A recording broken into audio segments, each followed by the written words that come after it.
लोगों के मन में एक प्रश्न हमेशा यही रहता है कि जिस होलिका ने प्रहलाद जैसे प्रभु भक्त को जलाने का प्रयास किया, उसका हजारों वर्षों से हम पूजन किस लिए करते हैं।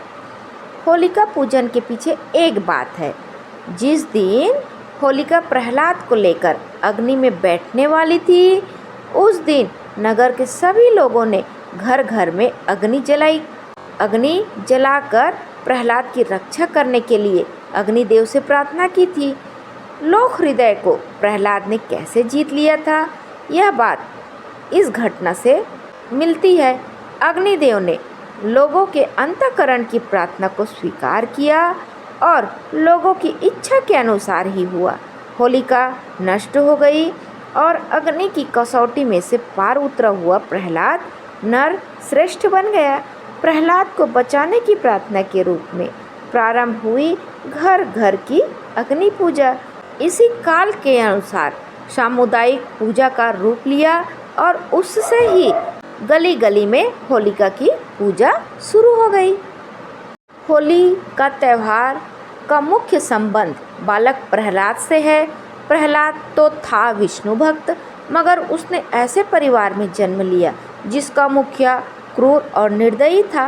प्रहलाद का पिता अर्थात निर्दयी हिरण्यकश्यप अपने आप को भगवान समझता था और प्रजा से भी यही उम्मीद करता था कि वह भी उसे पूजे और भगवान माने।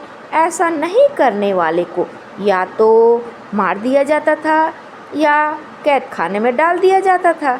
जब हिरण्यकश्यप का पुत्र प्रहलाद विष्णु भक्त निकला तो पहले उस निर्दयी ने उसे डराया धमकाया और अनेक प्रकार से उस पर दबाव बनाया कि वह विष्णु को छोड़ उसका पूजन करने लगे। मगर प्रहलाद भी भगवान विष्णु में अटूट श्रद्धा थी। वह विचलित नहीं हुआ और उन्हीं को पूजता रहा। वह विचलित हुए बिना उन्हीं को पूजता रहा।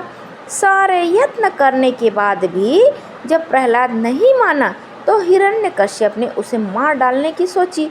इसके लिए उसने अनेक उपाय भी किए, मगर वह मरा नहीं। अंत में हिरण्यकश्यप ने अपनी बहन होलिका, जिसे अग्नि में न जलने का वरदान था, को बुलाया और प्रहलाद को मारने की योजना बनाई। एक दिन निर्दयी राजा ने बहुत सी लकड़ियों का ढेर लगवाया और उसमें आग लगवा दी।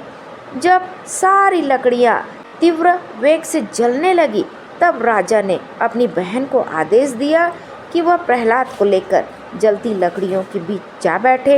होलिका ने वैसा ही किया। देवयोग से प्रहलाद तो बच गया, लेकिन होलिका वरदान प्राप्त होने के बावजूद जलकर भस्म हो गई, क्योंकि उसे वरदान था कि वो अग्नि में न जलने का, सिर्फ किसी की मदद के लिए करे, ना कि उसका दुरुपयोग करे। लेकिन होलिका ने यही काम किया, इस कारण वो खुद ही उस पे जल गई। तभी से प्रहलाद की भक्ति और आसुरी राक्षसी होलिका की स्मृति में इस त्यौहार को मनाते आ रहे हैं।